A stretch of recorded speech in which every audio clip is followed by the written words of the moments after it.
And I like to think that we've done quite a bit in those 3.5 years. I've seen quite a bit. The town itself has evolved in 3.5 years since I've been the mayor. We've seen a lot of different changes as far as employees, some staying, some going. The overall look of the town with building, new housing, rezoning, some changes in our coding. We had a fantastic July 4th parade, which we have every single year, and kudos to Becky Day for constantly making that happen and being something that people come from all over to look at. I think we're rated as like the 3rd in the country as having the best small town parades. We've been holding that up for some time, so kudos to her for keeping that rocking and rolling. Strong advocate of community awareness. In our administration, we pride ourselves on being transparent.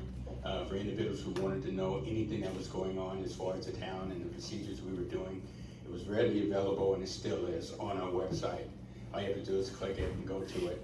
But even more so, if you have a question that you want to have answered, we can direct you to where you need to go and do the things that need to be done for you. I enjoy the fact that I get to meet with people from all over, talk to people here locally as well as people from other places, to get a feel of where we are going as a town and what may be needed to be better. And my hopes is that I'll be able to continue doing what I'm doing, because there's still a lot more that needs to be done. So with that being said, I'll hand the mic over. Okay, and next will be Emilio.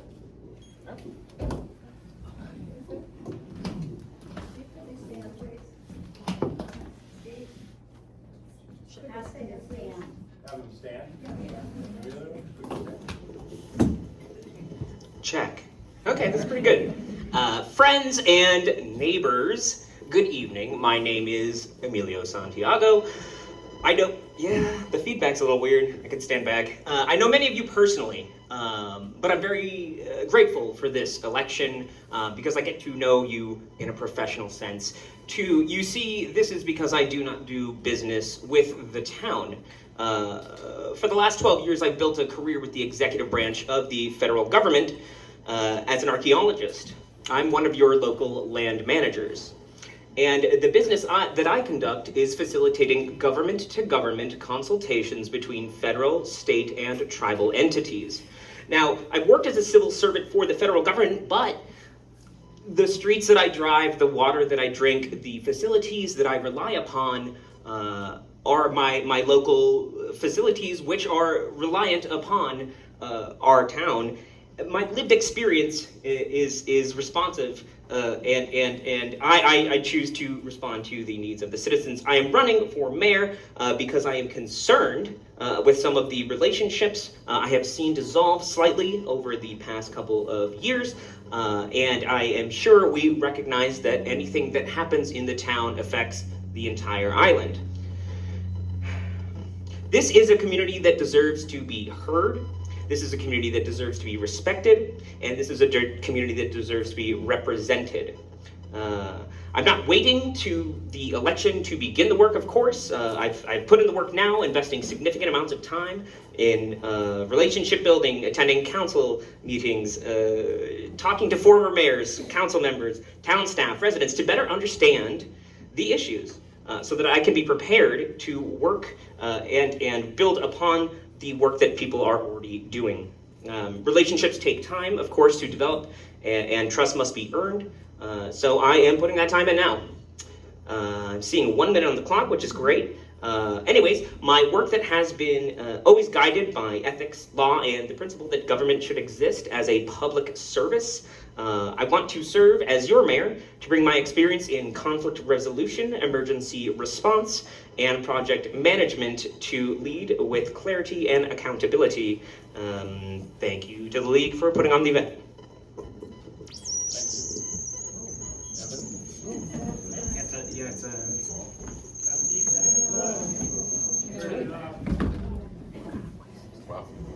Wow. When's the air conditioning kick on?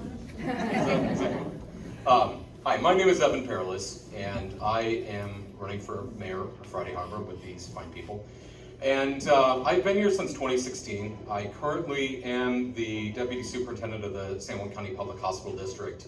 and I also am the Executive Director of Home Care Services. I've been heavily involved in this community over the last almost 10 years, and what that feedback's something else. Yeah. Turn it off. Just speak without the mic. It works okay. It's a loud room. Just turn it off. The feedback's horrible. Yeah. It's just gonna focus on. Anyway, not to take up my time. So, I'm running for mayor. I'm hugely concerned about this town. I live here, I work here, I own businesses in town, and the day-to-day, I see the struggles that this community has. The staff that I have with the hospital district, I worry about them all the time. Good, I use my inside voice.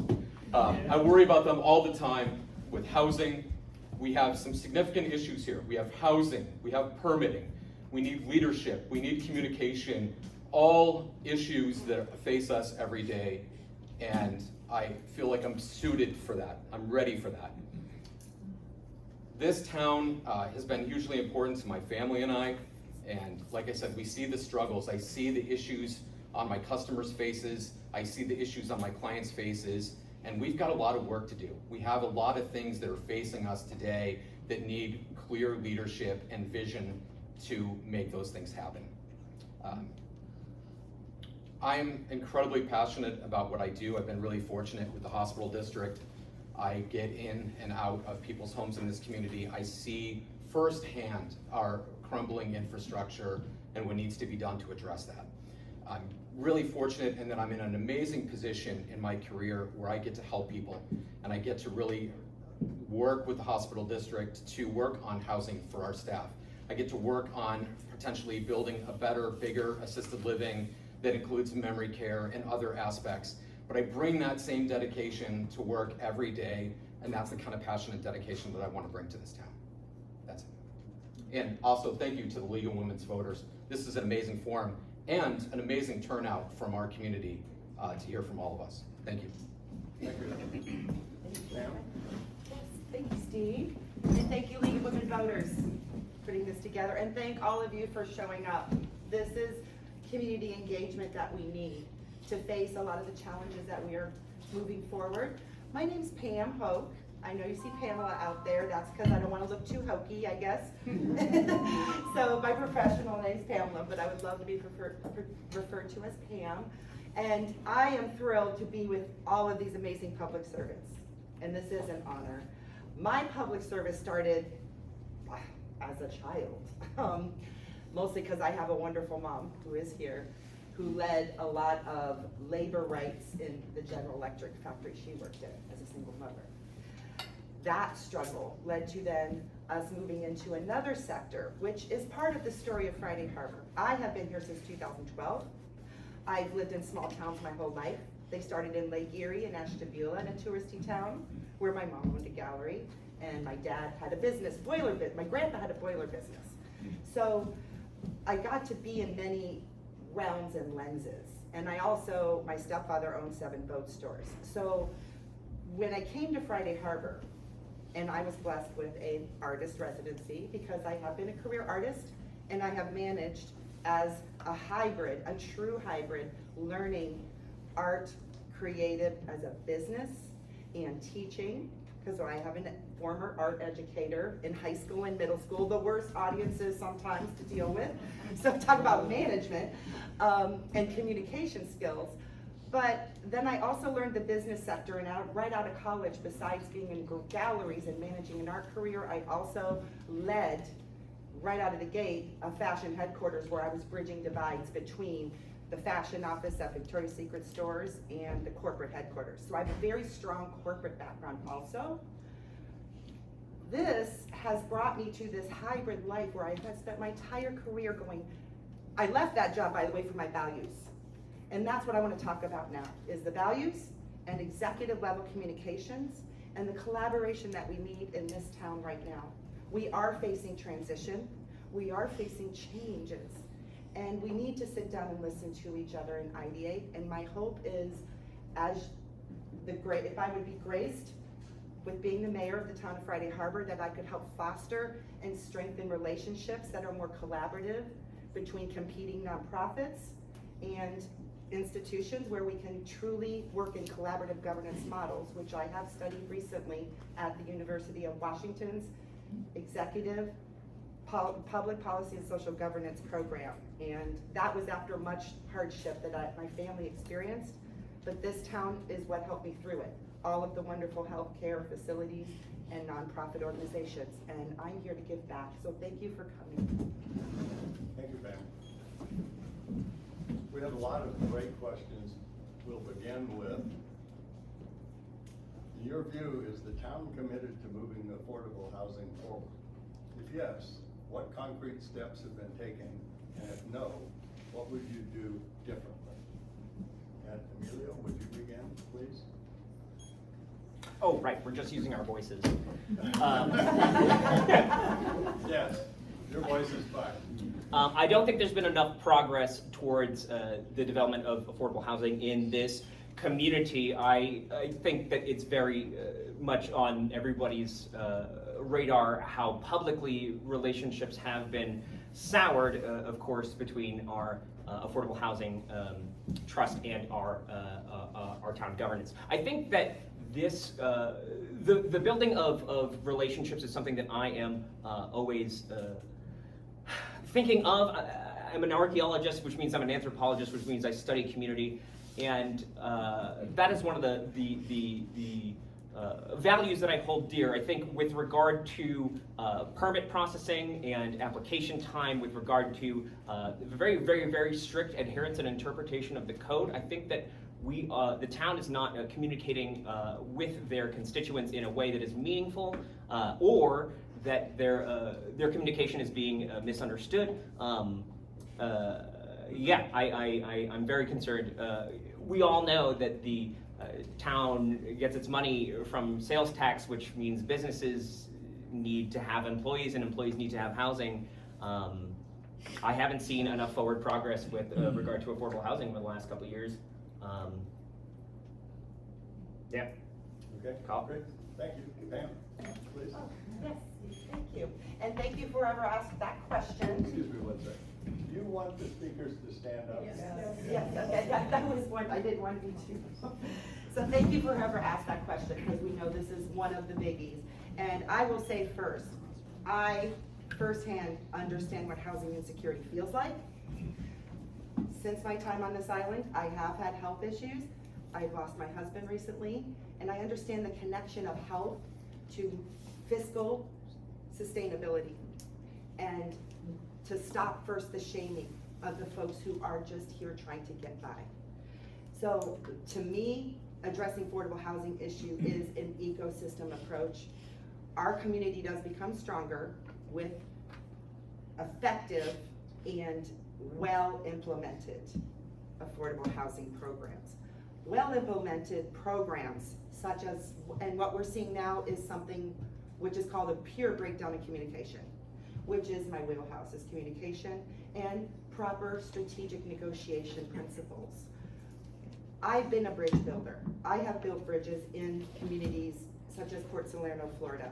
And what happened there is we had 3 different demographics coming in, and we had to bridge, and I worked with the county commissioner there, and we did succeed. So I am confident that in this situation, which we all know is now publicly out there with discord, our community's tired of the discord. And we need to start creating the harmony through strategic negotiations and collaborative governance models, which I did just study, and they're research-backed models. They're right out of the Ruckel House Center at the Washington State University and the University of Washington. So affordable housing must first begin with finding the zone of opportunity where all lenses are included. The business owners, the land owners, the affordable housing, where the residents are actually included in decisions, and the community at large. That is how we are going to create that resilient strength in our community. Thank you. Thank you. Evan, please. Do I think the town has done enough for affordable housing? That's a tricky question. The town is really governed by the comprehensive plan, by the UGA. There's certain factors in play. The reality though is there is a lot of money on this island, and there is a lot of desire for those people to put that money into affordable housing. The obstacle to me right now is the town. Their permitting, the way that they treat some of these projects needs to be improved. We have to improve our communication. We have to really develop, I think as everybody said, relationships with the home trust and with town and find a way to get those projects moving forward. We also have a tremendous amount of vacant land in town that is owned by people that don't even live here and have really no intentions of doing very much with that land. That's where our affordable housing should be. We really have the infrastructure, we have the time, we have the desire, and we have the people here that want to do it. We have to figure out a way to make that happen. That's it. And, right? Unfortunately, I can't really comment a lot about what's going on with certain issues dealing with affordable housing. I don't want to really and truly want to know about because it's going under legal things, and it's only so much I can really say in regards to it. But in general, I will say this: in my 3.5 years being the mayor, the council has shown nothing but the utmost desire to promote affordable housing in the town. They've gone as far as changing code, as far as rezoning commercial locations into multifamily dwellings so we can house as many people as we possibly can. We've leaned towards doing maximum density so we can get the most bang for our buck out of the land and properties. The factors that we're dealing with are the things that are outside of our scope. That's individuals willing to come in and actually do affordable housing. It costs money for that to happen. The town itself does not have the revenue to make that happen, but the things that we can do, I'd like to believe we have really done. I see a couple of members from the council here, and I would just say that I would think that they would agree that we have done the best that we can with what we had to push this forward. Understand, we are not the county. We are a square mile radius area with a bunch of homes, which is about, I would say, a population of a little over 2,700 and about 900 households, okay? And those 900 households and businesses are responsible for the revenue that we receive through taxes or sales taxes on the outside area. We have to take all that into account when we talk about affordable housing. I'll explain a little bit more if more questions come on and give you my take on it. But that's where I stand right now as the town's position on affordable housing. We've done what we can do for now, and yes, there's room for improvement, but it's only so much you can do with what you have. A related question from the audience is, what's your position on the Hollywalk controversy with the Home Trust? Pam, would you please start that? Thank you. And thank you all for amazing insights on all of it. I love hearing other lenses. That's what I love. It's probably my artist in me, and exploring all possibilities. And it was a strength of mine that's led me through a lot of resilient strategies moving forward. So this question, I did a tea time because I am stepping into this role already. A lot of you may not know, I've done some tea times, and I did respond to this because somebody asked me this on Facebook. So I've been doing videos and speaking on this because this is part of the mayor's job. And maybe a lot of you may not know the actual mayor's role of this, but that is communication. And if you look at any other town mayors out there in the United States, most of them put their mug on the screen and communicate what's going on and will point out things. And that is a major part of the role, is executive level communication strategies here, to keep people connected and keep them, the lenses, engaged. This is where the breakdown of communication came. Hollywalk specifically, what did happen was there was a misunderstanding from the town. I believe that both entities mean well, and I do believe both entities I've spoken to both, they both want to move forward on this.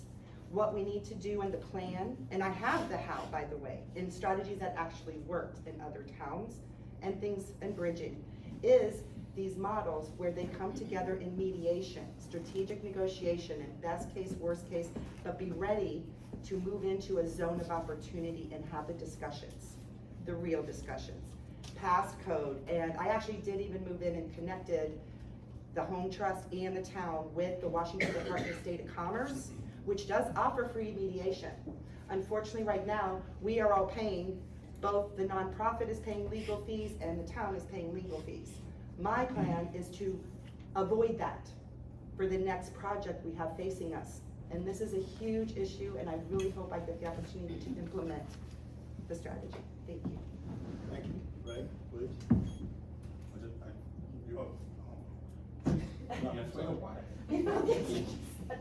Sorry for the time. No, that's all right, it's limited anyway.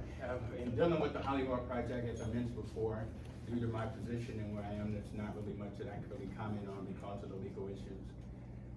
But there is something I can say about the Hollywood project. And for those that don't know, the project is abutted right in my backyard. Literally, it's right there, I can see it. Biggest thing that pains me is the fact that I know all my neighbors. That's one of the things I pride myself on being. I want to be able to know who's around me, what they're about, what they can do, how they can do it. And it breaks my heart that the people that I need to talk to, newly into this area, I'm unable to do it for fear that if I say the wrong thing, it'll get blasted on Facebook or be misinterpreted and turned inside out. My wife was walking down the street one day and somebody from that unit threw her the finger. She doesn't know anything about what's going on. But she's a big enough, proud enough woman, she can deal with that. We don't worry about it. We understand the frustration. So, at least on behalf as a neighbor, hopefully if anybody's here that resides in a Hollywood place, I can't wait to meet you, sit down and talk with you, and welcome you into the neighborhood. It's not that I'm being standoffish, but like he said, when I open my mouth, it costs people money. So, I don't want to do that. Okay. Thank you, Ray. Emilio? Okay, so I had no mic and now I got standing. So try number 3. All of our addresses are, in the voters pamphlet. I'm curious as to the fact that Ray mentioned that he lives abutted to the Hollywood property.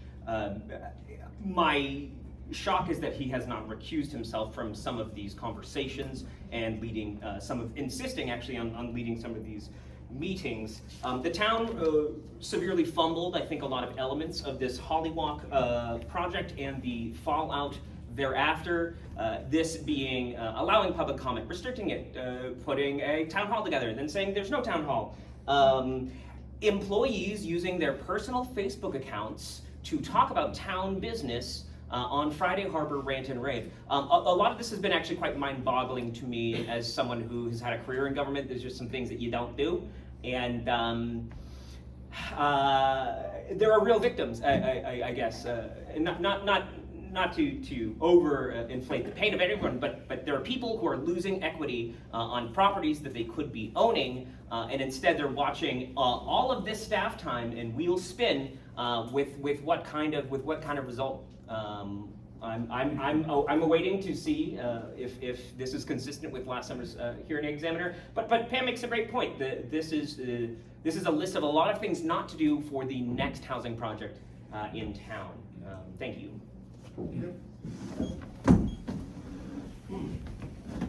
Done a lot of research on Hollywalk, and I see really both sides of it. For me, the reality with Hollywalk comes down to this. It's built, people live there, and it's time for us to approve that project and move on. This is a time for us to work on the Argyle property and to really open up lines of communication, fix some of the issues that have happened between both entities, and start building Argyle. I'm really fortunate. I have a home. I don't wake up in the middle of the night worried about my housing insecurity. We know that people in this town are worried about that. We have people living in Hollywalk, and regardless of what's happened between the home trust, regardless of what's happened between the town, that is their home, and they deserve to own it. And we need to make that happen now. Thank you. What is your position on the Friday Harbor House expansion request? And Evan, would you please start that? Sure. I had a chance to talk to Legion members and really understand their passion about the view that they have from the Legion. And one of the things that really resonated and kind of echoed around my brain still to this day is them talking about veterans that don't necessarily go to the club for socialization. They will go and they will sit in a private lower area by themselves and they will take in that view, and it helps them in their healing process. And that really struck me as I thought about veterans that have fought for our country, veterans that have served for our country, potentially losing an incredibly safe space for them in this island. As I stood on that property and I looked at what the proposed hotel wants to be versus what the Legion would lose, there's a real opportunity for us to create win-win scenarios in that project. There's a real scenario of bringing those entities together and figuring out a plan that's gonna work.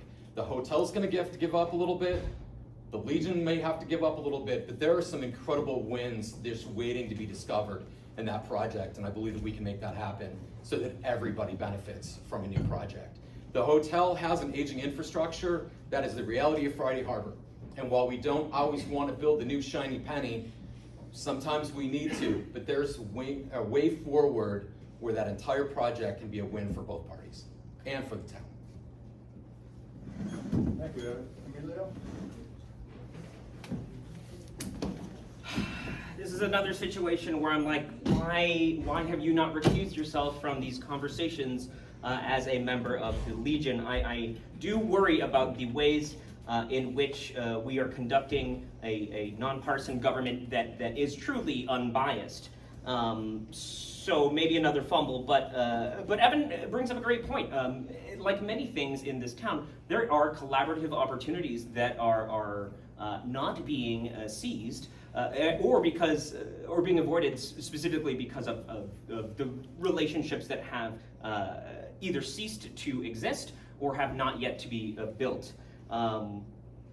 You come up from the port, that piece of land and developing it could do some very good things for the town. But I agree that as far as a project of consultation and bringing comment and taking the ideas of the concerned and affected parties, I'm waiting to see more of an effort to bring the concerns to the table and to do this in a way that brings faith in the citizenry. Anyways, I would have recused myself if I was part of those negotiations and if I was part of the Legion. Thank you. Thank you, Steve. It's Emilio and Evan. Those are wonderful insights. So, I'm a spouse of a veteran. My husband's late husband was a veteran. I grew up around veterans. My son fought in Afghanistan. So I understand when I talk about mental health and PTSD and the importance of the Legion's voices. Very critical. No matter how anybody feels about war or veterans or anything else, period, these are people who sacrificed the largest sacrifice possible for us to even be here in our comfort at this time. So the Legion's voice to me is critical, and I believe there could be the collaborative governance model that comes in, which is a proven one that I've studied, and I have the connections now to have that actually facilitated where there's grants for it. And part of that, though, is very important, is all lenses. All lenses are included in that dialogue, not just the two parties. That's kind of the old leadership model. The new leadership model is bringing in all the lenses, which means the veterans, not just the leaders of the Legion, the residents around that area, the environmental organizations who are fighting to work so hard to protect our environment also.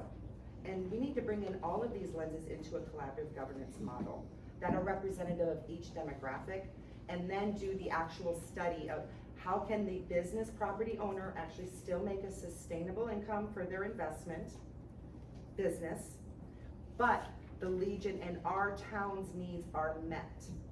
And that would also then bringing in collaborating with the county too. We want to bridge that gap and say, how can we make this work for everybody? And there's actual models that can do that, and I hope I can bring that experience to all of you. Thank you. Thank you. Question from the audience to the group. I didn't get the answer. Ray didn't get the answer. Oh, I'm sorry. Yes, Ray's turn. I guess I get the answer. I'm sorry, I thought you answered the second question. No. That's okay. I fumbled already. No, that's a good word, the fumble, right? Yeah, thank you. So I've Ray, heard- please. So I've heard this word a couple of times now, recusal. Just for the record, when we found out that it was going on between the Friday Arbor House and the American Legion, I was asked by the American Legion, because I'm second vice commander there, if I would recuse myself from the dealings that they were having. I was gonna do that anyway prior, because ethically, it just doesn't make any sense for me to be there and straddling two fences. Everyone knows, and I don't have any doubt in my mind, that you know how I feel about the military, about my time in service and what I do for this country. But we live under a country of laws. And right now, as the mayor, the decision has to deal not with my affiliation with being a Legion member, but what's in the best interest of the town. And as it stands right now, that is a private business. It's a private business. It's no different than if you have one of your own. And if you have the space and you follow the code that's put out in front of you and you adhere to those, there's no reason why you should not be hindered from doing what you need to do. It hurts a lot of people. It infringes upon the rights of some people's views. But as a mayor, I have to look at it from a lens that's straight away, because even I'm gonna miss out on some of that view line. But the way that it goes is that if you have private property and you are the owner of it, as long as you adhere to the things that are set before you, you can do the things that you can do on your property. I cannot go to your house and ask you to alter anything of yours within the code that's put out. Why would I even put that on a business, regardless of who they are and where they come from?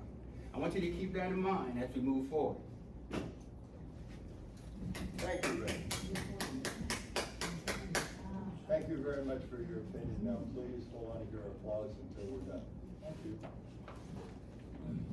Next question. In your work experience, have you been responsible for developing or managing budgets? And how large? And Ray, you're up first. Okay. Well, one of the good things about being a good leader, I always start. But if you want to be a good leader, you surround yourself around competent people, because they make you better, especially when you are not there all the time. I have a fantastic town administrator, despite what people say. I sing her praises because I see personally all the things that she do. Some of the most of it's done outside of the realm and the scope of her occupation. Believe it or not, there is, and I tell her, life after being the town administrator. She deals with quite a bit of things, and one of the things that she deals with is the budget. Now, I'm in concert with her when she brings the budget out and we go over it, but she basically deals with the meat and potatoes of it. She knows how the sausage is made. She explains to me what flavor it is and whether or not we need to add more paprika or if I should add more pepper. But I'm not gonna take that from her, that is her thing. As well as the other staff that I have, a fantastic finance director, Bethany, who is, A1 when it comes to the books. Between those two, when it's brought to my attention to look at, I have a pretty good idea that they've done everything that they had to do to make sure we squeeze every penny to the fullest extent that we can. Why hedging our future? Because it's important. Because of our limited resource and uncertainty of the future, we have to be mindful of that. We don't want to be a bankrupt town now, do we? So, with that being said, I think in the 3.5 years, I've seen some good budgets and we're not in the red, so let's be good. Thank you. Pam? Yeah, thank you. Thank you, Nick. You're welcome. So, it starts with my corporate background, so I'm gonna just paint a picture for you with that. Victoria's Secret Stores, I was responsible for the fashion office, right under the fashion officer of the corporate headquarters in Columbus, Ohio. That budget for just the fashion office alone was $2 million. And she and I worked in concert, but if you ever watched Devil Wears Prada, that was kind of my job. But not just the assistant, but also the person that was doing basically everything and checking the budget and the receipts and everything to make sure that pulled off. I left because the budget was crazy and how much money was being wasted, not just environmentally, but it was the body image and the environmental impact, which is why I eventually left that. But I brought all that experience with me. I also was being a part of the boat business with my stepfather, helping them and watching the money going through, and just overall budgeting for all the events for the yacht events. I also, the biggest shining moment, if you look at Port Salerno Seafood Festival, I was part of the founding organization of that, which began with 3,000 attendees, which was part of that bridging all the different demographics. The Seafood Festival ended up becoming 50,000 in attendance eventually. But in the early years of it, it grew so exponentially. Every year the budget increased. And it ended up being $1 million budget the last time I served on that committee. And we were responsible to make sure that that event went smoothly. And it did. We were safe. We did all of the proper town codes and respected everything. And I've also chaired fundraising events more than I can count. And besides running my own business, which I started after my spouse lost his job, and I started a business out of scratch in 2000 when there was just Skype. And I actually made $100,000 that first year. And I somehow managed. I got in trouble with the IRS, but I was pen pals and I made it work. So yes, I understand budgets, and I definitely understand them from a broader lens now in today's needs of government. Evan, please. Sure. I've been self-employed. I've worked for corporations. I've worked for the public in a government role. So I would say in my last true corporate position, I was a regional director of operations for a large senior living company. I managed a portfolio of about 5 to 8 buildings at any given time that probably ranged between $12 to $18 million, depending on the buildings and the configuration at the time. When I took the role in 2016 as the administrator for Village at the Harbor, don't know if anybody's familiar with that. The Village, I was it. I was pretty much, when the investors gave me the keys in 2016 and they said, please just don't burn it to the ground, I realized that I was on my own. And I created the budget, I ran that building, I managed every aspect of it. At any given time, that budget for that building was probably $1.8 million. To 2.2, depending on where we were at occupancy-wise. And now with the Public Hospital District, we manage a budget of roughly $10 million. Thank you, Ed. Yeah, I think that this idea of we manage a budget is important. We have a great team here at the town. The numbers have shown, what was it, $29.5 million last year, but sometimes the town works with up to $41 million a year. There are many grants that we could be pursuing. We have pursued some that have been effective. That's what I have done as well. A lot of what well, not a lot of, but with the federal government, you're competing for funds within the federal government. So as far as project management and budget goes, there have been a number of research projects that I have developed, formulated, and pushed for federal funding. Yeah, that's all I'm gonna say. Thank you. What are your experiences that qualify you to be mayor of Friday Harbor?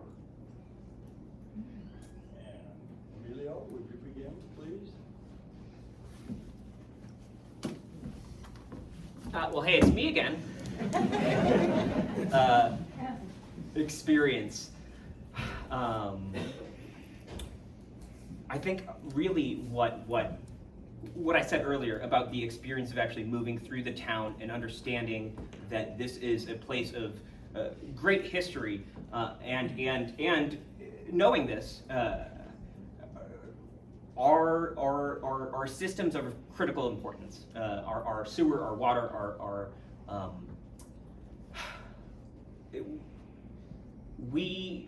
So I've seen what happens when critical infrastructure breaks down. There was a project that I was working on where I've seen many instances of failure. in systems. I don't want that for this place. And mostly my experience with government to government relationships. I think that understanding a meaningful approach to consultation, a meaningful approach to the solicitation of public comments, a meaningful use of taxpayer money is what is most important to me, also because that's my money, and it's also your money. And if that money is not benefiting you, we should be asking how it's being used and where it's spinning. I think this is paramount to what I'm constantly thinking about is having worked as a civil servant, is bringing that experience here and really understanding what quality public service and customer relations means in the context of doing business on behalf of the town.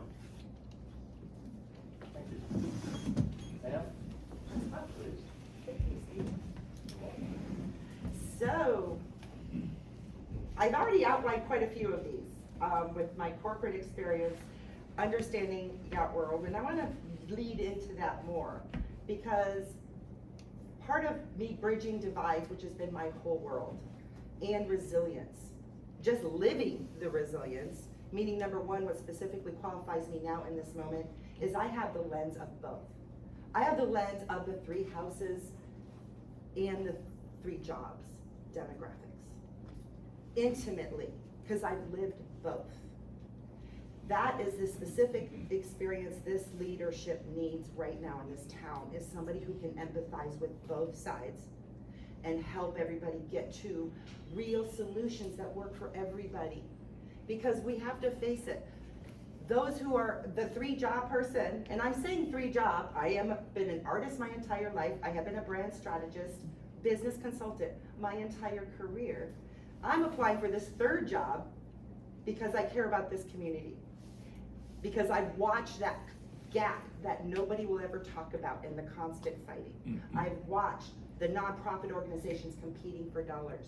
I have watched hardworking businesses who saved their whole life to buy a building, a hotel, to actually provide for the tourist economy we have here.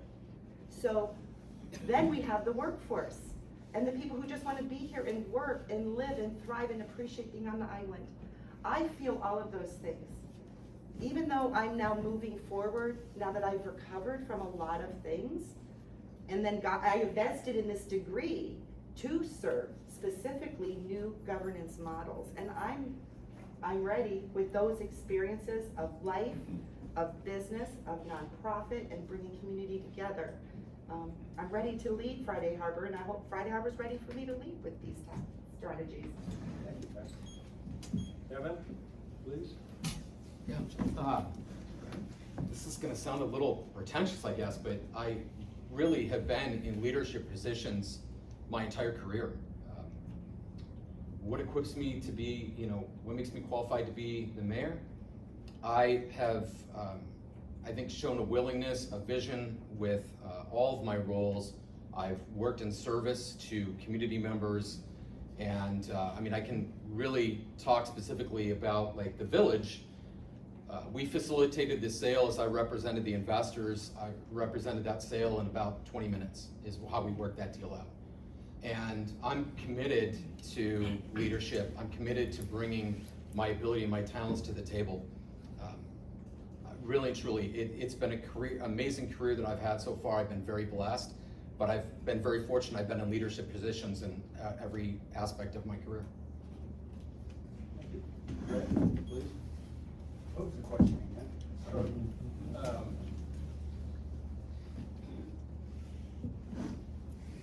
What are experiences that qualify you to be mayor of Friday Harbor? For the others, that was That's kind of a trick softball question. for you. This has been an easy one, right? Take your time, Ray.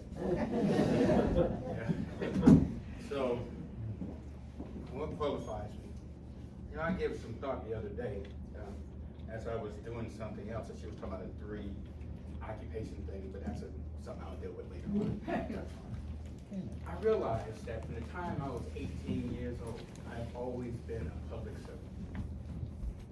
from the time I was student body president in my high school, to the time that I enlisted in the Navy, and then got out and got into the Army, got out and got into the Air Force, got out and started my own business, which is a public service. A lot of you already know about that, personally. All that interaction with people, all the different experiences that I picked up, the life changes, because you know, you can go all over the place when you're doing time for Uncle Sugar. He'll take you anywhere you want to, but it's up to you to glean the information in these encounters. I always tell people when I was in my truck doing the satellite work that I felt like Captain Kirk, and my truck was the Enterprise. And every house I went to was a different planet, and the people that were in there were a different species. And I was able to work it out. You know, I had my Vulcans on this side, I had my Romulans on this side, I had neighborhoods I didn't want to, they were Cleons, I had all of them. But it goes to show that in every one of those, I had to make that encounter, I had to make that interaction. In a small town of 2,700, that is the most important thing that a mayor must be. He must be accessible. He needs to be approachable, and also, more importantly, they need to be empathetic. They need to understand where you're coming from. We may not have the answer to your questions. We may have the answer, and you may not like it. But when you walk away from me, you at least know that you've got a response, and that it was a respectable one, and that I understood. And even though you may not have gotten your way today, doesn't mean tomorrow that you won't. I'm here for you, and that comes from knowing you first. How you know where you're going if you don't know where you've been? Get where I'm coming from? Thank you. Thank you, Ray. Another question that came in through the internet. How would you describe the morale among town employees? What steps might you take to improve trust and morale among these employees? And Pam, if you would begin, please. Yes, definitely. This has been one of on my list. So part of leadership, when I have been in this for a long time, when I said, I've been in leadership as long as I can remember. So, and then in teaching was especially something that brings to this particular issue. Effective communication skills begin with an environment that's created by the leadership. A good leader, besides listening to everybody, motivates and makes sure that their natural skills and talents are seen, so they're emboldened to do what their natural skills and talents are meant for. Even in that role, there can be an encouragement, and I really have models that I've actually applied and implemented even in classrooms, even in recent substitute teaching here. I had been privileged of seeing a lot of my students recently, and they're like, hey, I tried that one thing you mentioned. And one of them is this whole part of just giving the person the space to really think about what they would like the culture and the climate and the environment of where they're working and what they're doing, and that shared purpose. That is a collaborative governance model, but it's also just in general. A leader is the person who they can come to, but then the leader is also the person who is the voice for everybody and stands with them. And I do believe the town staff here has worked really hard.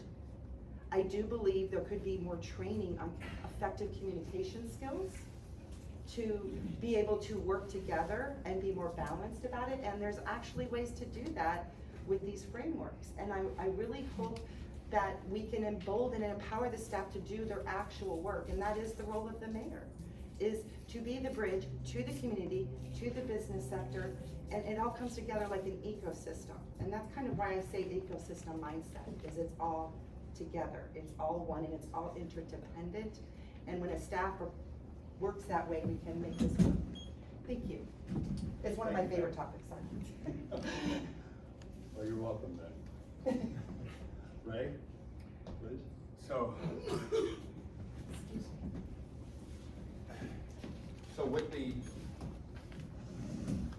when I first came in as the mayor, there was some problems with the relationship between management or the administrative side and the employee base. There are some people here who are employees of the town who can attest to that, whether they like to or not. There was some tension going on. When we first came in there, myself and the town administrator sat down in the office, and we said this is the things that we want to do. The first thing we wanted to do was every year we will go down to each of the departments and speak with the employees. I wanted to know what was going on with them, what they needed, what their good, what their likes, what their problems. The first year that I did that, when I first got in and sat down and talked with them, I found out something really wild. In all the years that those individuals have been working there, not one single time has any administrator has come down, mayor regardless, council member, has came down to sit down in there and talk to those individuals about what they needed. When they needed to go talk to the town administrator in the office down in this area, a lot of them felt apprehension because of going in and associating themselves there for fear whatever repercussions was going to come out of it. I can't speak on what happened in the past, but I can tell you what happened in the future. Our door is open, it's always been. We've always wanted to hear what was going on with our workforce, and we are a small group. And I will always maintain this thought. It's a lot easier to talk one-on-one with a person, but it's very hard to talk when there's somebody in the middle. Because now I have to deal with that. And the reason why you don't hear us on Facebook and you don't hear us posting things out is because we can't. Because there's someone in the middle. I would love with my heart of hearts for there not to be, but it's not in my way to do so. We can solve problems, you're right, collaboratively. Let's see if we can make that happen moving forward. Amelia, please. The question is, how is the morale of town employees? It's poor, I'm sorry to tell you. Where the majority of the conversations that I have had with employees have not indicated that things are peachy. As a research nerd, you should know that this has become my special interest. Almost every single day, I take a lunch meeting and I take an after-work meeting with someone. I've tried to sit down. It's not a huge staff. Your organizational chart has 38 positions. I think 5 of them are vacant right now.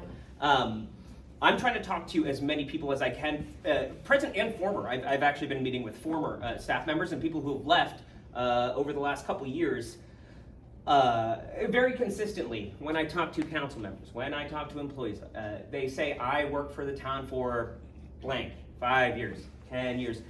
What I keep hearing is, these last 2 years are the worst I've ever experienced.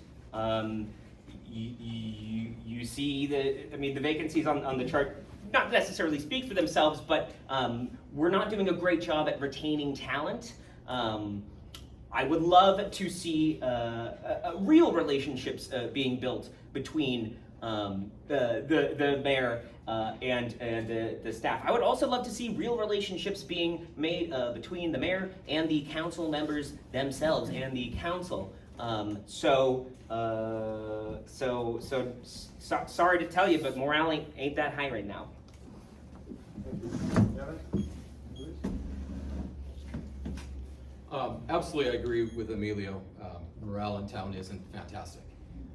I'm fortunate in the respect that I work with very closely with the chief of VMS, and he just exhibited a master class on how to take care of your employees. They passed one of the quickest negotiations and bargaining sessions I've ever seen, and he put a lot of very careful and thoughtful research into wages, into doing comparison studies to make sure that his team is 100% supported. If I was in that position, I would have done the exact same thing. We need to make sure that our town employees are taken care of, that they're proud of the work that they do. They're everything, because without town employees, this town really doesn't function. It was always interesting to me in senior living. I was always, especially if I managed buildings, I was the highest paid employee. And if I went on vacation, my entire staff celebrated. And the reality was, if care staff went on vacation, our building came to a screeching halt. And that is very similar to what you're seeing with town. Our employees of this town need to feel heard, and they need to be appreciated, and they need to be paid. Thank you. What might you want to do if a tourist slowdown should result in a loss of revenue? Evan? Start, please. I mean, I think you've seen that a little bit. I know, I always hear from people, Evantown's crazy. The fact of the matter is tourism has been down. As a government though, as a town, you have to be creative. We need to make sure that we are looking at all funding sources, that we're applying for the grants that we need to be successful.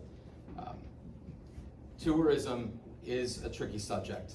Not everybody loves it, and I get it, but it is a really premium source of revenue for town.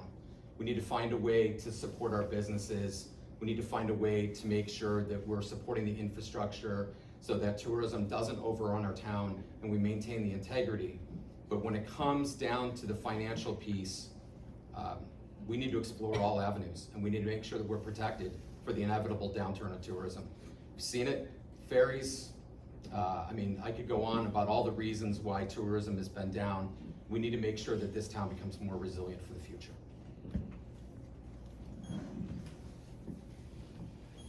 Ray, now that you've had some water, would you go next, please? Rather than me asking you why you're sleeping. What I do if tourism went down? I don't know. I really don't. I don't know what we will possibly do, because we rely so heavily on it. And there's only so much we can do. I'm kind of torn, because in order for me to do that, I would have to sell my soul to the devil. And I'm not in the mood to do that just yet. You know? Tourism is the heartbeat of this town. If anybody watches Game of Thrones, anytime people talk to me about this place, that's how I use it as the best way to put it. We have all these islands, but this is King's Landing, okay? This is where everything happens. When the boat lands, they're right in town. They get all the funds, all the thrills, everything that comes with it. And we're obligated to provide a service for those folks. And I don't have any problem with doing that. But at the process of doing that, you must understand that you're gonna sell your soul to the devil to do it. For every improvement that you put on, for every upgrade you make, for every type of way you brighten it up and pretty it up, and the more people that come inside of here to grace our streets of Spring Street, the more you open up the door for a possibility that you may not be able to get something else in the long run. It's a sad truth, but it's one that has to be said. So when you ask me about what's gonna happen if the tourism goes down, I say personally, we take a step back and we all collectively figure out what our next move is gonna be. Because the next move is gonna determine what the next wave is gonna encounter. That's the difference. It should be a learning experience. It isn't that the tourism is gonna die. It's an impossibility, because the thing that drives the tourism here is happening across the mainland. Every time I turn on the news, something crazy is happening. People wanna escape. This is the closest place to come, so kudos to the mainland for keeping us vibrant. And the ferry is going to be the ferry. Eventually, that's not going to be a problem. So we have to think about this, okay? So that's my thought. Emilio? What song? Did you have a question? I'm sorry. Oh, no, you said you love that song? I love that Red sign. I see. It is true that international tourism is down across the United States. July 3rd, however, was the busiest day that Washington State Ferries has had since 2019. Now, I think that the idea of it's very funny that we have this town that is structured around revenue from sales tax, and then everyone pretends like they don't like having tourists. I mean, you know, we get it.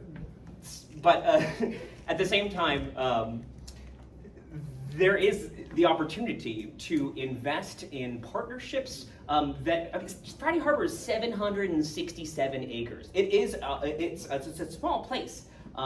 We could encourage tourism through partnerships with the county that bring people onto the island for longer periods of time.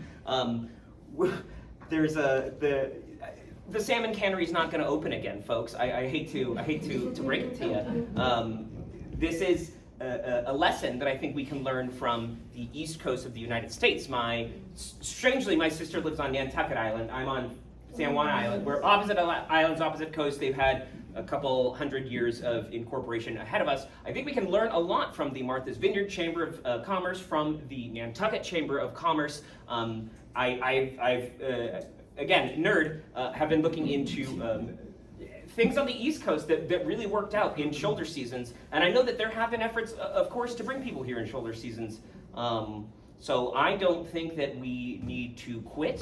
And I don't think it's selling your soul to the devil to tell people that this place is beautiful and you should come see it, because it is. Yes, could you answer the question again, please, just to make sure I really answer it? What might you want to do if a tourist slowdown should result in a loss of revenue? That's what I thought it was. Just wanted to make sure I was versing it right. So, what would I immediately do? I would put my mug on the communication channel. I have started a YouTube channel. I have been moving into what this role really is. And that is the first thing. Y'all, Houston, we have a problem here. And get everybody together. I have been through several of these waves in Florida, in Stewart, hurricanes, an emergency. Because my first question is to that question, whoever asked it, thank you, is what caused it? Was there a emergency? Was there an earthquake? Was there a flood? What caused it? Was it a market crash? What was it? Like, I am the person that gets to the why. And that's the first thing we're gonna do, is get together and go why, but then action. But if that were to happen, my plan is, if I were to get to be mayor, we would be mobilizing that strategy now, and organizing and mobilizing and saying, how would we survive that? I actually did a tea time about that also, if you would like to watch it, where I said it clear, loud and clear in my tourism post. Because I've lived in tourism towns, I understand them. As an artist, my art, yes, is selling very well this year, by the way. The prints are, but I understand my market. What we must do is really zoom out and say to ourselves, yes, we need the tourism. Yes, that's part of it. But we have all the residents here. As residents and nonprofits, we have a lot of crossovers. And we can now align and move into more allianced, resilient strategies. Because my question on that tea time was, what would we do if we now had federal or state funds during COVID? And even if people were visiting, which they were, but they were grabbing resources. And actually there's a lot of dumping in the bay. I was staying on Stewart Island a few times. It was pretty gross.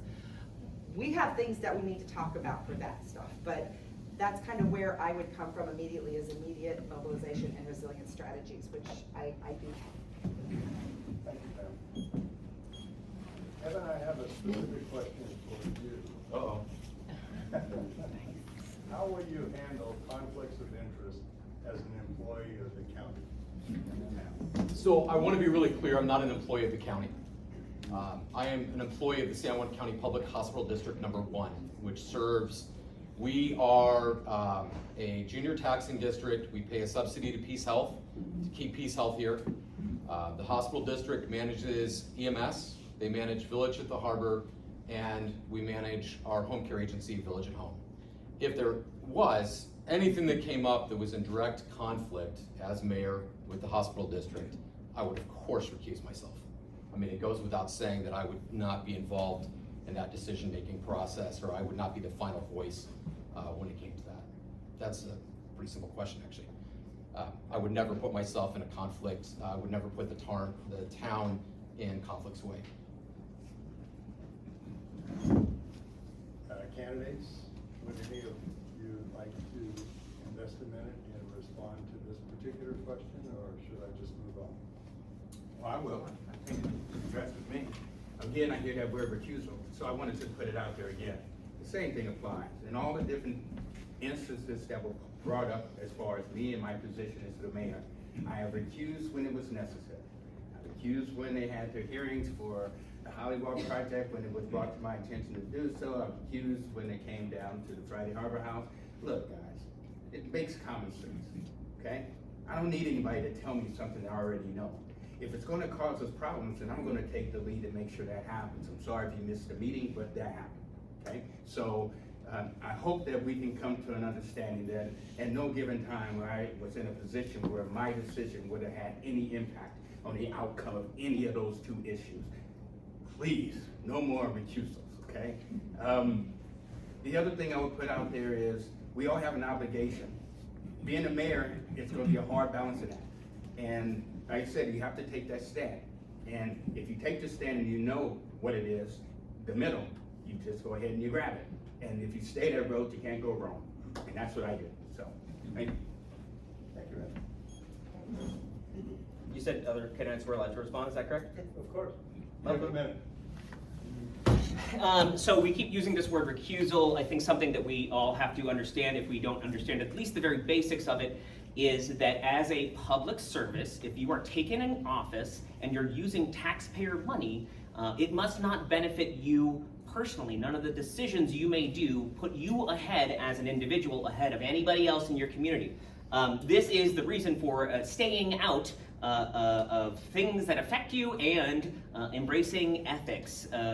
Again, I don't really know everyone in a professional sense because I am kind of new to this politicking thing. But I had to undergo a Department of the Interior Ethics Board review with the United States federal government to ensure that the town was not a prohibited source, that I benefited not from the position, and ethics and are very important to me. I appreciate your offer for recusal, should it be necessary. Thank you. I'd like to respond also. Aha. Well, okay. You have a minute. Please. All right, so Evan, thank you for that and addressing it so directly, because this is the important part of leadership, especially in this position of mayor, because the mayor's job is to be the voice for the community, the residents, and I would be the voice for you in the council meetings, inviting you into the council meetings or letting you know and informing you what's going on, but then also being supportive of working in concert with the council and the businesses and nonprofits. It's a broad part of that, and we do need to be very careful. I don't have any obligations with any government agency, free agent here, so I would definitely could say I'd be the median, right in the middle. The only bias, which I always like people to point out their biases, that's a part of the other part of my business models. We can just say, yes, I'm an artist, and be aware, and have the difficult conversation. Yeah, of course I'm biased for arts. Yes, I'm biased for the small businesses, but I can name the dynamic, and I want to normalize that so we can start having these conversations about conflicts. Thank you. Thank you. I think we've gotten everybody's comments now. Thank you. What do you see as the top water issues that might impact the town water supply, and what would you do about these issues? And Ray, you're first. Okay, so you're talking about the water issue that we have right now, what's moving forward. Whatever water issues you see, Well, right now, or in the future. well, as it stands right now, we don't have a really technically a water issue. Okay, we're doing pretty good. Our problem that we have is we have a lot of water. We just don't have the ability to process it so you can drink it. So if you want to go over there to the lake, Trout Lake, and just get your head in there, you can have all you want. I don't care if you're from the county, the town, whatever. Dump your head in there and have it. But as far as the good stuff, yeah, we have to pump some and make more. We're in the process now of doing that, of putting another filter in, which will allow us hopefully to get a more production in to service the people of the town. So as far as that's concerned, that's water. It's never been an issue of shortage. It's been an issue of who has it, okay? And who's responsible for it. You know, as the mayor and as members of the council, our job is to look out for the well-being of the people in the town proper.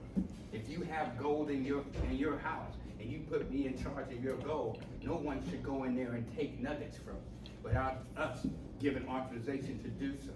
We've had problems. It isn't the fact that we don't want to give, but there's rules. We live under a thing of rules and understandings and agreements. And when those agreements are breached or not misunderstood and a resolution not put out, then of course there will be pushback. No one in their right mind would possibly even think that we wouldn't want to deny water to people that need it, and we won't do that. That's been shown up at the Hannah Heights incident where they have the PFAS problem, and we are giving them water. We're doing the water thing for them. That's an emergency situation, and we will do that.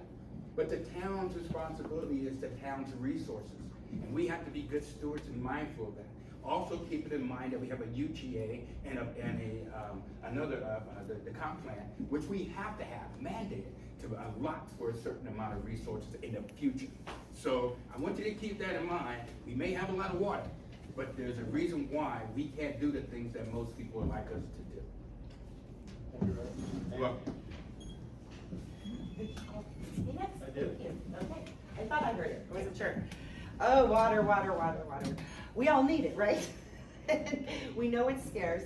I immediately reflect upon the reason, a part of why I ran for mayor and went into this is because I recalled several water wars happening that weren't cool. Besides shutting down a waste facility, and then the backs on the town suddenly had it. And then the town got flack for shutting down their waste, for RV waste facility where we dump. We have no dumping stations now on this island. That's kind of a problem. However, then there was the water war with the fairgrounds, and I watched that all happen and play out, and I went, where is the collaboration? Where is there actually a skilled negotiator, skilled mediation going on here? So water, we know is it's an infinite, but it's finite here. And I can go immediately to then remembering how water management systems work with regard to how we, as then welcoming tourists, requiring that responsibility. I helped manage vacation property rentals. I helped one of my friends start a vacation rental property management. And what was sad is just 2 years ago, we almost lost all our water because of owners who were not managing their properties. There were broken lines and water was gushing out and no boots on the ground.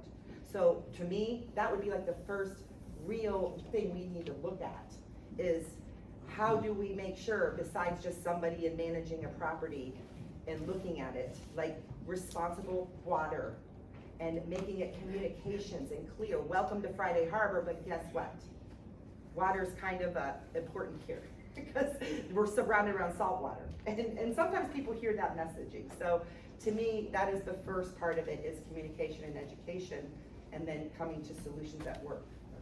Thank you, Pat. Evan, please. Yeah. The town has installed new water meters that are absolutely amazing. And they can tell you if your water usage is off even a fraction. I've seen that in action. It's really one of the amazing things that they've installed to really protect our water source. The UGA, the comprehensive plan, all have very specific requirements around your utilities, water, other aspects, electricity, are all very carefully managed in those documents. I'm always curious because I've heard it over the years. People have said, oh, town doesn't have any water. I don't know that that's actually true. I feel like we have water, I drink water, but at the same time, we do need to be careful and protect those resources into the future.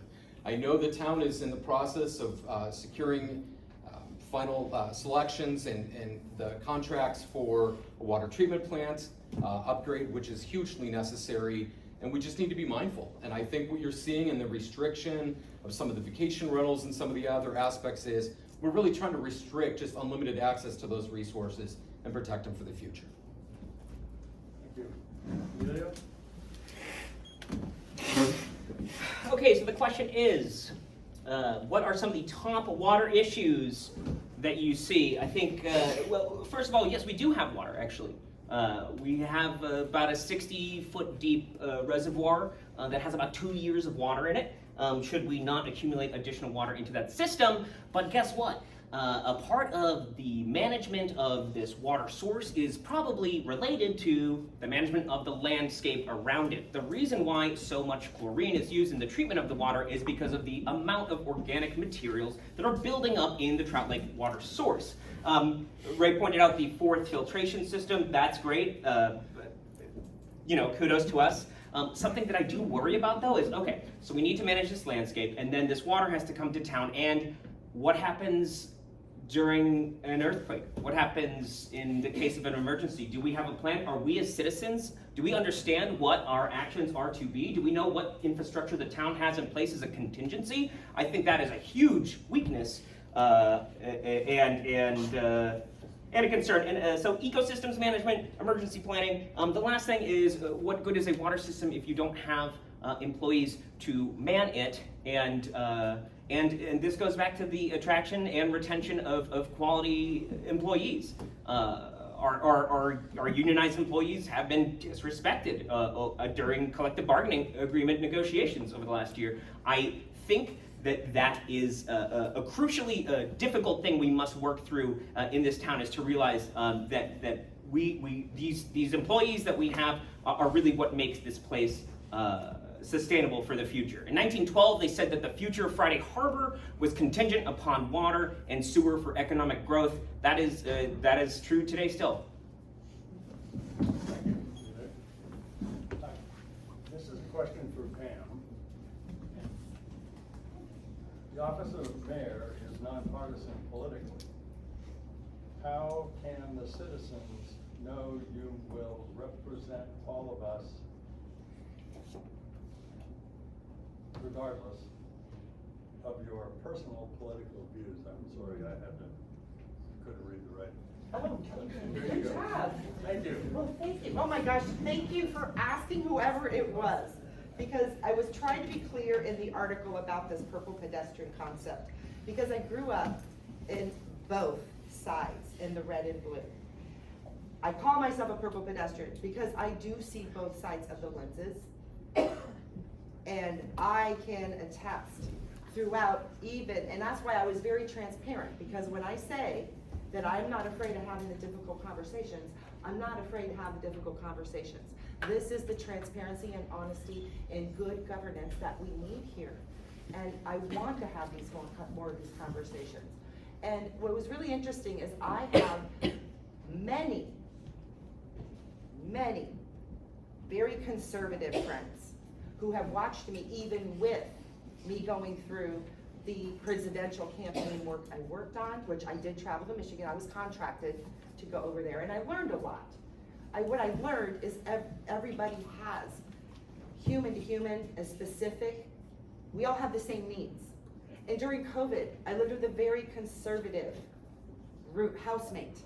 And every conversation we had was always like, we always want the same thing. So I will assure you, that's where we will go. We will go directly to what our basic human needs are, which are a sense of belonging, safety, security, and a sense of purpose. And we will find that sense of purpose together, no matter where we are on politics. Because identity politics is what has been dividing us. My hope is Friday Harbor here in this community, we could make this the bridge. We could show a model where people really see and hear each other and really stop shaming each other in this identity politics story. Because at the end of the day, it is a story. So I welcome anybody who wants to speak with me, because I made it clear I'm bluish purple for a reason. I always stand in my values. My dad even says this, he voted for Trump. He says, you stand in your values, Pam. And he respects me and I respect him. So thank you. Thank you. Would anyone else care to add? Emilio. The office of mayor is a nonpartisan office, as are the council positions, which means that there must be no endorsement from a political party. You must not receive political resources from a political party, and I just want to remind that everyone that at the end. And just because you say I didn't do it doesn't mean you didn't do it. All right, bye. Anyone else? No? You're gonna go. Okay, right. Oh yeah, I'm gonna take this time. It's important. Okay. You're up. 3.5 years, I've been a mayor. Even before that time, all right? I can go to any of you guys who ever encountered me and ask me that question, because I've heard it enough. And I can say with confidence, when you ask me, hey Rick, are you a Republican? Are you a Democrat? The response is the same all the time. I'm not a Democrat, nor a Republican. I'm an American. More so, For 15 years, I've been an islander, which means whatever works for the island, work for me. I don't care if I get it from this side or that side and the middle side. If it works for us, that's all that matters. And when you start to have a conversation with me, and it happens constantly, and you start putting in names like liberal and radical and all, you lost me. Because I don't see that. I just see you and the problem and an issue and how we can get it done. I've got great suggestions from both sides. That's how I solve the problem, and that's how I move forward as being a mayor. That's what a mayor should be. I'm going to ask one more question, and then we'll go to closing. Before I do that, I'd like to thank everybody for staying. We're up to almost an hour and a half. And normally I lose audiences at about 60 to 80 minutes. So You're doing a great job. good on you. Thank you very much. Okay, here's the last question. Very serious. Where are your favorite places to spend time in town?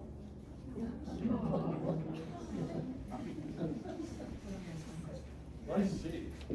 Oh, how about All right, well, it's varied, but I have a sit spot on West Side. But in town specifically, I get the privilege of living right down the road from Friday Harbor Labs. And being a Friday Harbor Labs docent, that was because of my daily walks down there, and the 472 acres we have there, by the way. So that is my favorite place, close to town. In town, my sit spot, and actually I'm really excited because the town got a wonderful grant and the beautiful gazebo in Sunken Park. Sunken Park is one of my favorites.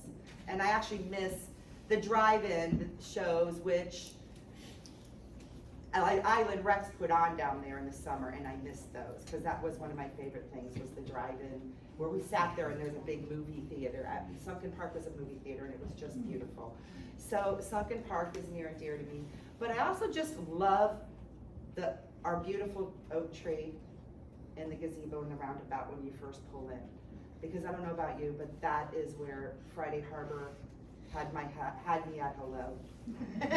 So you might see me sitting there a lot. It's very near and dear to me, my sit spot. And a lot of you will also get to see me at Sunken Park because I am going to go sit there often because I do appreciate those improvements and I do want to make sure I'm available to you. So I wanted to make sure I said that because every part of this town is beautiful. That's just sitting on the park benches here. So. Thank you, Pam. Emilio? Hey, so it turns out Pam's my neighbor. That's actually something I learned in the process of this this race. In fact, you're all my neighbor, probably. I imagine there's some county residents here too, right? What are my favorite places in town? Man, I love going to the Rumor Mill on a Saturday night. How about a pint at Herb's Tavern? How about upstairs at the China Pearl? How about the Ore House in the back of the boat repair shop that someone was usually picking a banjo in the back? There's so many weird little things that have come and gone. My favorite place in the town is always changing because this town is always changing and it always has been. But to actually answer your question, be direct, walking to town, there's this, it's called the Centennial Trail. It kind of weaves up through the woods. I shouldn't have told you that actually, because now you're going to go there and it's going to mess up my my walk to town. But yeah, I quite like the Centennial Trail. It was part of the 100 years, obviously, Centennial. Friday Harbor's 2009 100-year birthday, the effort to develop that. No, you know, I don't mean to speak about the past with disregard in any way. I think I just mean to say that this place has, you know, it has provided a lot of lovely memories, and it will continue to do so. I'm seeing a lot of things in town that are indicating to me that we are in a period of revitalization. There are incredible things that are popping up all over the place. I'm excited to see what the future of Friday Harbor will hold for us, where we will gather, where our third spaces exist. I also like my front deck a lot because I'm growing strawberries and they're very good, and my artichokes are coming in right now too.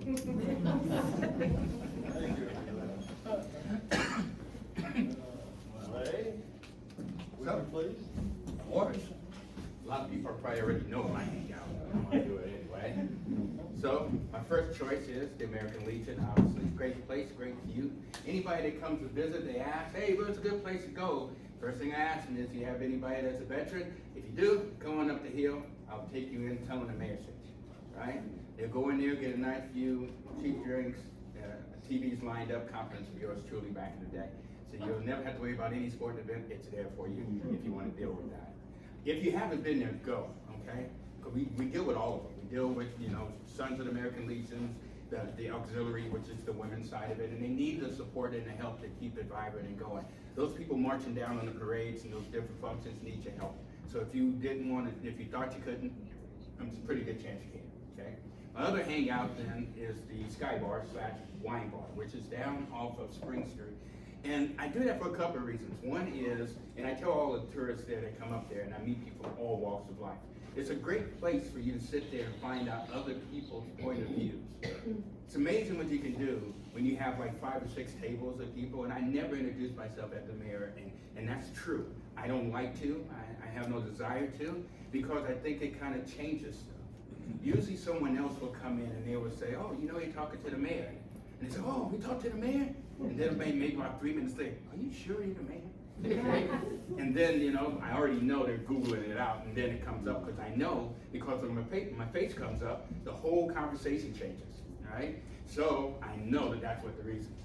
But those places are a good place to meet new people, and on Sundays, I pride myself on being down there by the theater and sitting down by the rock and asking passerbys and petting dogs and asking where they're from and what they're doing, what they like about the town, all this good stuff. They never asked me why I asked all these questions until somebody comes around and says, oh, you're talking to the mayor. You're the mayor, and then it all changes, right? Getting people at their points is the best place, and so I maximize the time that I have. So those are my 3 places that I would choose as my favorite spots to be. You're welcome. Evan? Yeah, this is a tough question. It's impossible. I'm really fortunate. I live a couple blocks from downtown, so I run into my neighbors all the time. I love the energy of town. I love visiting all the businesses. I love meeting all the different people. My wife and I own San Juan Island Roasters, which has been there in 35 years now. I absolutely love being down there on the water. I love the tourists. I love meeting all the different people that come in. I love our locals, most of them. Most of them are amazing. I love just developing those relationships. I love having those conversations. And I'm really fortunate in that I know so many of the business owners, and when we get to go and enjoy their restaurant or to get a sandwich or visit their store, I just love those personal connections with people that we see all the time. And especially for us that do have businesses in town, we commiserate a little bit. I love those. I just love the chance to get to talk to people and get to know them. And so, God, I don't know that there's any one great place. I still love the dock down by the ferry where they have the tank. For some reason, that place, I just love it. When a ferry comes in, there's nothing more magical in the world to me than seeing all the people that are excited to come and visit, or most importantly, people that are coming home after being on the mainland for a day. We're all ready to get back. So, there you go. Thank you. Hi. I'd like to thank all the candidates for taking the time to inform our voters on their positions. I'd also like to thank the audience for attending and for asking excellent questions, and I'm sorry I have several I didn't get to, but I kind of ran out of time. I'd also like to thank Robbie Lawson for pulling up cards and doing a great job.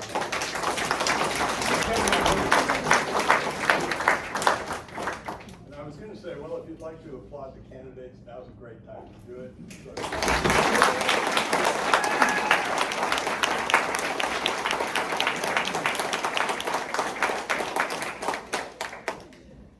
And I'll now turn the meeting back over to Susan Martin, who's one of our co-presidents, to close out today. So we don't get to close it. Oh, I'm sorry. I went off script again.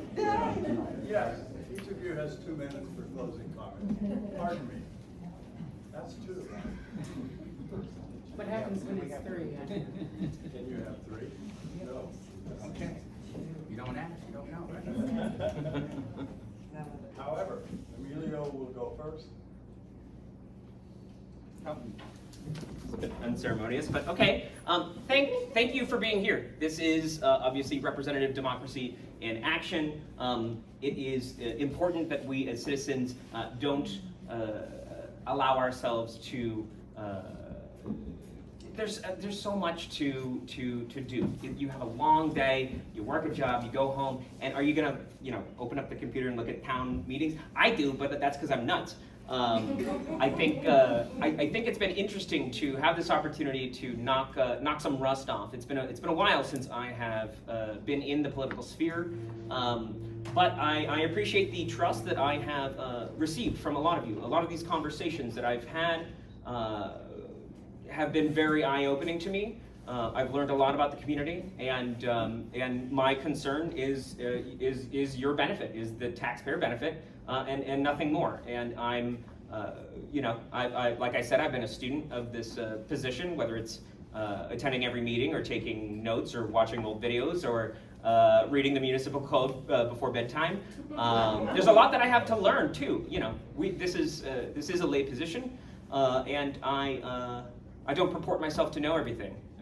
That's what's beautiful about learning. That's what's beautiful about community. That's what's beautiful about talking with all of you. And should you have additional questions, please reach out. Also, we're having a campaign fundraiser event tomorrow at Madrone Cellars and Cider. Visit electemilio.com for more. No, really, this is a very strange experience. It's kind of hard to explain if you haven't run for public office before, but I appreciate your support, your encouragement, and your involvement, because this is our community. No one else is coming. It's just us. So thanks.